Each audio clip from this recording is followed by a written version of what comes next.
লোহিত সাগরে আরেক মালবাহী জাহাজ ডুবালো ইয়েমেন।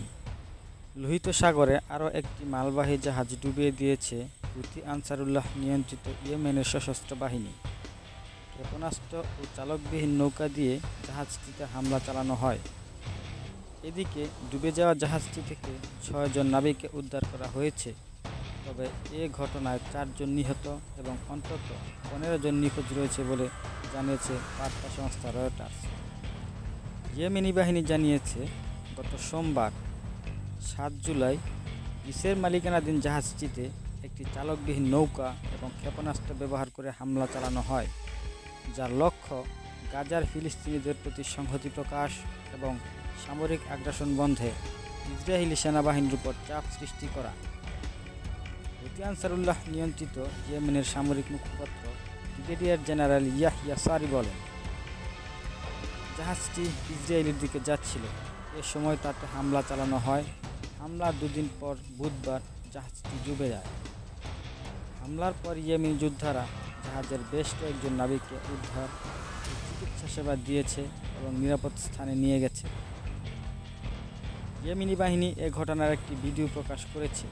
তাতে জাহাজে হামলার পুরো দৃশ্য তুলে ধরা হয়েছে। এতে নাবিকদের সরে যাওয়ার জন্য টেলিফোন কল এবং জাহাজটি ডুবে যাওয়ার আগে বিস্ফোরণের দৃশ্যও দেখানো হয়েছে।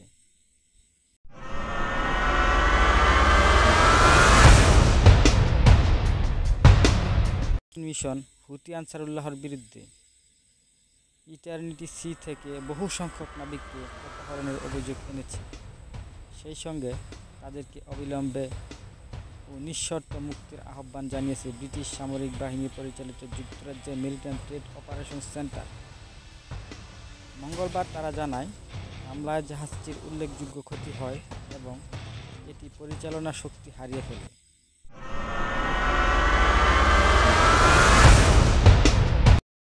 মারাত্মকভাবে ক্ষতিগ্রস্ত জাহাজটি হুথি নিয়ন্ত্রিত ইয়েমেনের বন্দর শহর হোদেইদাহ উপকূলের কাছে ডুবে যায়। এর আগে চলতি সপ্তাহের শুরুর দিকে লোহিত সাগরে হামলা চালিয়ে একটি মালবাহী জাহাজ ডুবিয়ে দেয় ইয়েমেনি বাহিনী।